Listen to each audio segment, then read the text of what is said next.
आज हमें जो कुछ भी मिला है, बहुत ध्यान से सुने, बैठना है। आज हमें जो कुछ भी मिला है वह कैसे मिला, इस बात पर विचार करो। हमने किसी जन्म में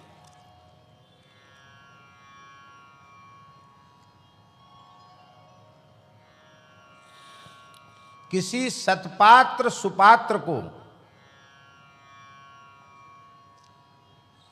जो कुछ दिया था वही इस जन्म में हमें प्राप्त हो रहा है।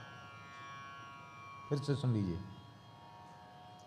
हमें जो कुछ मिला है वो हमने कभी किसी सुपात्र को दिया था, जो हमने दिया था वही हमको मिला है।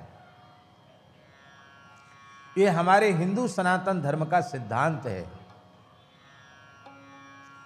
इसका अर्थ समझे, इसका अर्थ है जो दिया था वह मिला है और जो दोगे वो मिलेगा।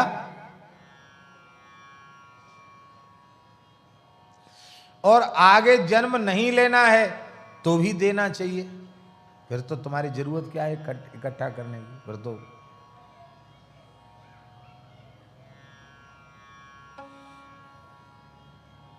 मस्त राम मस्ती में आग लगे बस्ती में।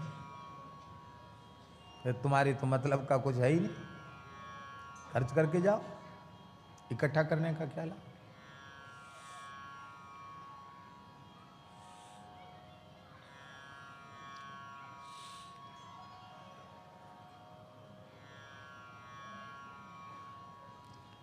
बहुत विशेष पुण्य है दान का। एक महापुरुष थे, हमने उनका खूब दर्शन भी किया और उनकी सन्निधि भी हमको मिली। हम कभी कभी सत्संग में उनका नाम लेते हैं। पूज्य स्वामी श्री संपूर्णानंद जी महाराज, सौराष्ट्र के संत थे वो, और बहुत अच्छे महात्मा थे, बहुत अच्छे संत।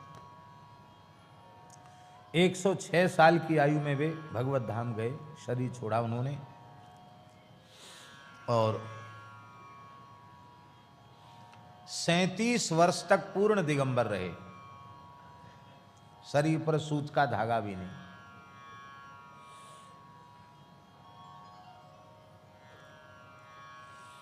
अपने जीवन में 1 इंच भूमि कहीं नहीं खरीदी और 1 रुपए का संग्रह नहीं किया, और जहां बैठते थे वहां लाख लाख लोगों को भोजन करा देते थे। विलक्षण थे, विलक्षण थे। पूज्यपाद श्री डोंगरी जी महाराज उनमें बड़ी भारी श्रद्धा रखते थे, बहुत श्रद्धा रखते थे उनमें।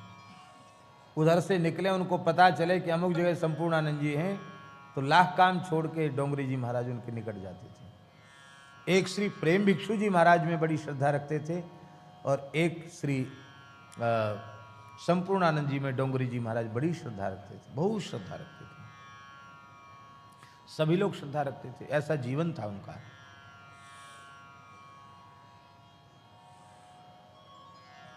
हमारे ऊपर बड़ी कृपा थी उनकी, बहुत कृपा थी। पहली बार हम उनसे मिले, एक यहाँ लोग नहीं जानते, लोहाना होते हैं, लोहाना उधर सौराष्ट्र में रघुवंशी कहते हैं उनको, लोहाना। तो एक लोहाना भक्त उनके थे सुरेंद्र नगर में, उन्होंने स्थान बनाया था तपोवन, उसमें वो रुके हुए थे। हम उनका वहाँ दर्शन करने गए।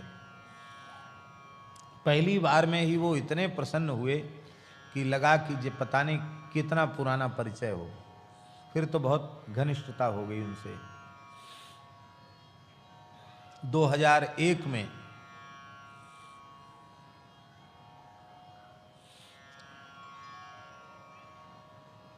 कथा चल रही थी राजकोट में, और सूचना आ गई कि संपूर्णानंद जी आ रहे हैं।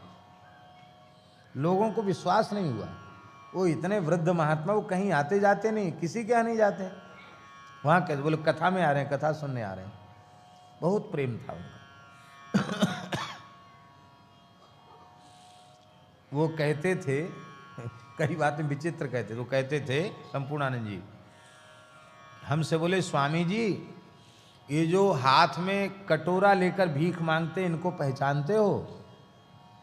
तो हमने कहा कि बापू ये भिक्षुक हैं। तो बड़ी जोर से हंसे, ये भिक्षुक नहीं हैं, हम जब इनकी ओर देखते हैं तो हमको दिखाई पड़ता है ये पूर्व जन्म के करोड़पति अरबपति खरबपति हैं। पूरे जीवन भर धन कमाया, किसी दीन दुखी गरीब की सेवा नहीं की, केवल धन संग्रह करते करते मर गए। भगवान ने कहा अब कटोरा लेके घूमो। आप यदि कहो तो हम बता सकते हैं कि ये पूर्व जन्म में कौन सा करोड़पति था, कहाँ का था, हम ये बता सकते हैं उसके बारे में। उन्होंने कहा आप यदि हमसे पूछो किस भिखारी के बारे में बताओ तो हम बता देंगे कि अमुक जगह का ये करोड़पति है, अमुक नाम था पिछले जन्म में इसका। इसलिए वो कहते थे भैया ये करोड़पति, इन पर दया करनी चाहिए। भिखारी को जरूर कुछ न कुछ देते थे।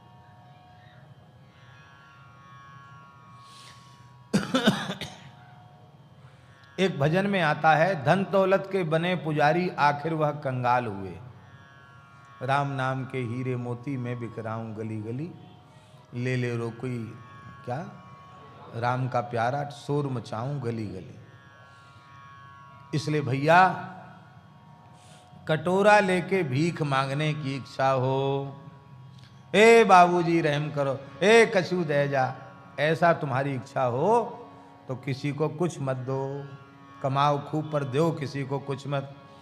और ये इच्छा हो कि हम किसी को भी निराश हताश अपने द्वार से न जाने दें, तो आपके पास जो कुछ भी भगवान ने दिया है वह गौ ब्राह्मण दीन दुखी इनकी सेवा के लिए दिया है। इनकी सेवा उदारता पूर्वक करो। तो दान की बड़ी महिमा है, दान की बड़ी प्रशंसा है।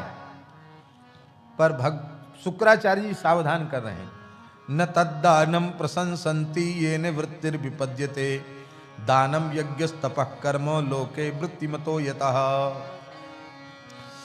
दान की प्रशंसा तो है, पर उस दान की प्रशंसा नहीं है जिस दान को करने के बाद दाता के जीवन निर्वाह के लिए भी कुछ भी न बचे। अब एक ही गृहीता सब कुछ ले जाएगा तो दूसरे को तो आपको निराश करना पड़ेगा कि नहीं करना पड़ेगा। अपने घर के बच्चों को क्या खिलाओगे, कैसे करोगे। इसलिए जिसका जीवन ठीक ठीक से चलेगा वही दान कर सकेगा, वही यज्ञ कर सकेगा, वही तपस्या कर सकेगा, वही परोपकार कर सकेगा। और तुम्हारा अपना ही जीवन नष्ट हो गया, आपके पास कुछ नहीं बचा, आप कुछ नहीं कर सकते। देखो, मनुष्य को अपने धर्म के 5 हिस्से करने चाहिए। ये श्लोक बहुत बढ़िया है, बहुत बढ़िया श्लोक है ये। इसका अधिक से अधिक प्रचार होना चाहिए। धर्माय यशसेर्थाय कामाय स्वजनाय च पंचधा विभजन वित्त मिहामुत्र च मोदते। जो मनुष्य अपने धन को 5 भागों में बांट देता है वह इस लोक में भी सुखी रहता है और परलोक में भी सुखी रहता है। 5 हिस्से कौन कौन हैं? धर्म का एक अंश धर्म के लिए निकालो, धन का एक अंश धर्म के लिए निकालो। जैसे हम उदाहरण के रूप में दें कि आपके पास 100 रुपए है, तो 100 रुपए का 5वां भाग क्या हुआ? 20 रुपए हुआ। 20 रुपए आप धर्म के लिए निकाल लो, कितना बचा? 80 बचा। 20 रुपए आप यश के लिए निकाल लो,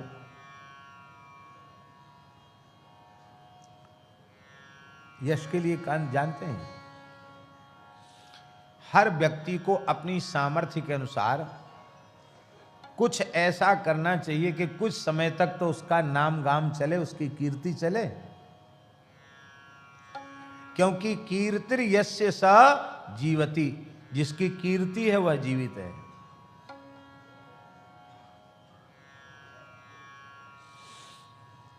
आपके पास इतनी कम बचत है कि आप हर साल नहीं कर सकते यश के लिए, थोड़ी थोड़ी पूंजी आप इकट्ठी करो, अधिक हो जाए तो कोई एक ऐसा काम समाज में बढ़िया कर दो जिससे आपका नाम हो, यश हो। तो 20 रुपए हो गए यश के लिए, कितने हो गए? 40 हो गए, बचे कितने? 60। 20 रुपए उसको धन की वृद्धि के लिए लगाओ, धन को बढ़ाने के लिए, व्यापार को बढ़ाने के लिए। कितने हो गए हैं? 60। अब बचे 40 बचे, तो उसमें से 20 अपने भोग के लिए,